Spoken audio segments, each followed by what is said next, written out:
The purpose of this video is to show you how to use the Revolve feature on Autodesk Inventor. We're going to open a new part.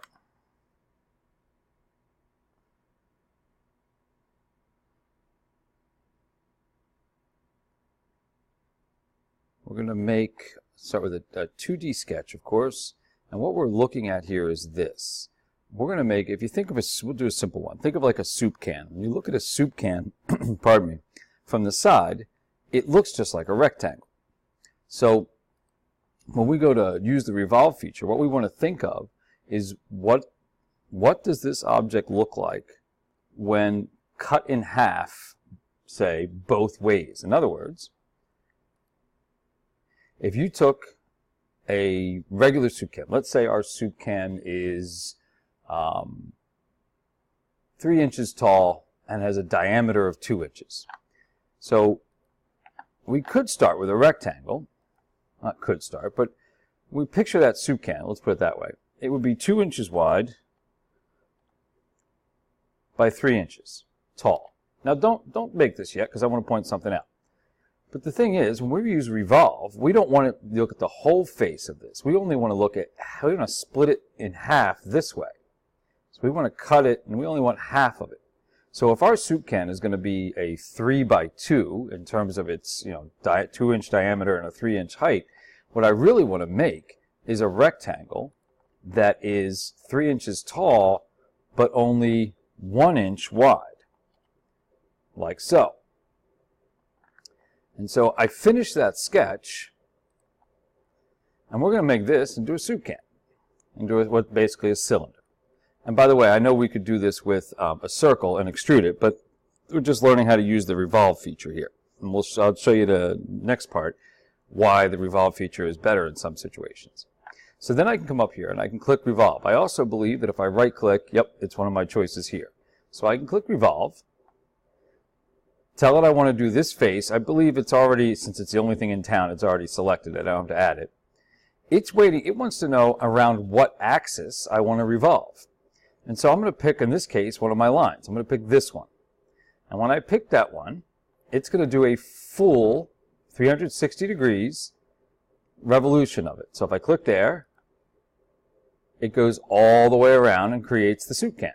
Now, of course, if I wanted it to only go, for example, halfway, if I wanted to, I go 180 degrees, and it would do half of a soup can.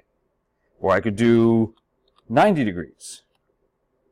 Get a quarter of one, and so forth and so on. If I just wanted a wedge-shaped piece, I could do 22 degrees.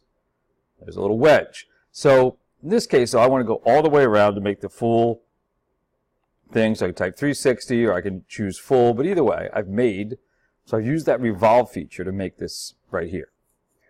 All right, so let's use this to make a part that isn't as simple as a cylinder. So we're going to open up a new part.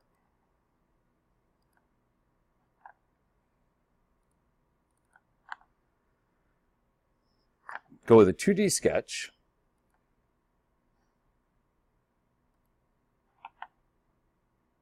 So the part that we're going to make here is one that looks like this, like a spike looking thing, and we're going to use the Revolve feature to do it. And the biggest reason why the Revolve feature works here is because of this pointed end. There's other ways to do it, but this is, to make that cone type shape, Revolve is easily the best way to go. So we start with a 2D sketch. And what we're going to try to picture is, if you look at our drawing, I'm going to take this drawing and I want to cut it in half lengthwise. I want to pretend there's a line right down the middle, what they call a line of symmetry here. And that would mean that would cut this top piece in half. So instead of being 1.5, it would be 0.75. It would cut this in half. Instead of being 0.8, it would be 0.4. That's important to know. So I'm going to start with, let's start with that, we'll do line here. And I'm not going to worry too much about exactly where they go. I'm just going to make the general shape. So I'm zoomed in a little far there, aren't I? Okay. Be careful of that. So there we go. We're getting closer now. There we go. So I zoom in.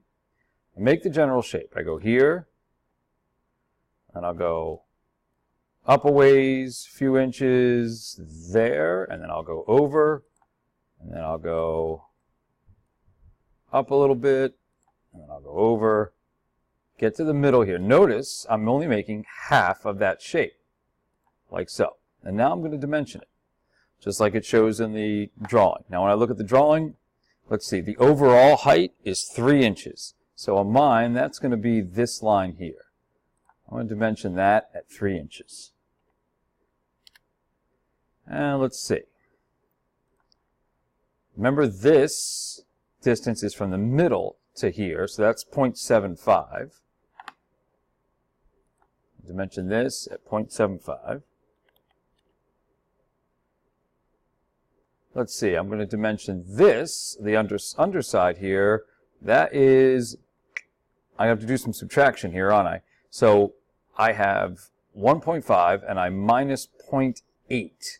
So that's going to be, you can do it, think about it, 80, 90, 100, 110, 120, 130, 140, 150. That's going to be 70. All right, cut that in half. That's 0.35 then, isn't it? So 70 is the difference, but then that's split either way here. So I think that we can call that 0.35. Let's go see if that's right. Mention that. Let's see what 0.35 does for us. All right. And let's see. Now I got to dimension this piece, we'll say. And that piece is 2 inches. We'll find out if we did our math right in a minute. Make that 2 inches. And then the last thing is I got to dimension this at, and this is doing the distance from here to the bottom point for us, at 0.75. There we go. Now she's completely dimensioned. Finish your sketch. And so we have half of this spike cut down lengthwise. This is where we do the revolve.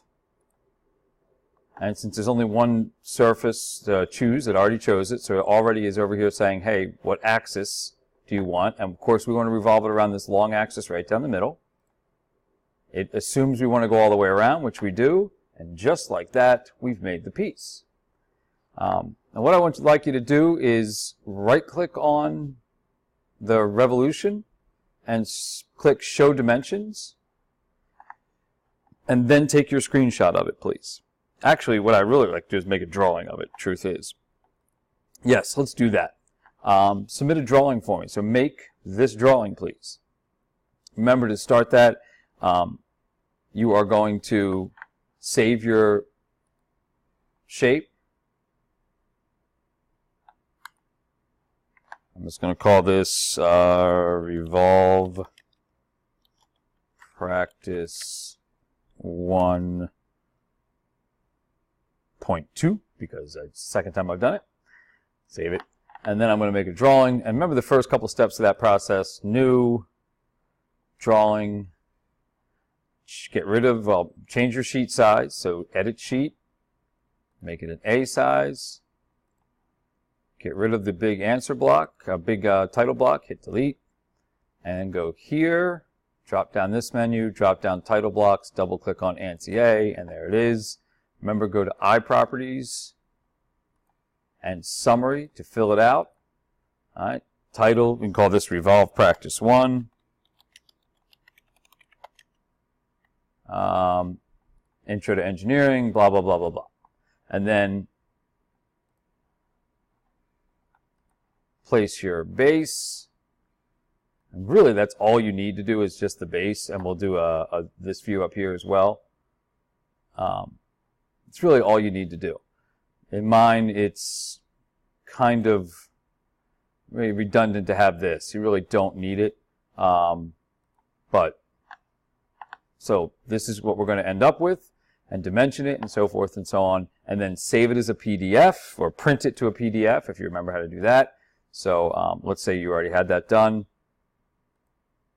and you want to print it as a PDF. You click here, print, drop down, find the one that says Microsoft Print to PDF. Okay, save it as Revolve 1. and your last name, and save it, and submit it up to Schoology. All right, so make sure it's dimensioned, has all the dimensions and everything in it.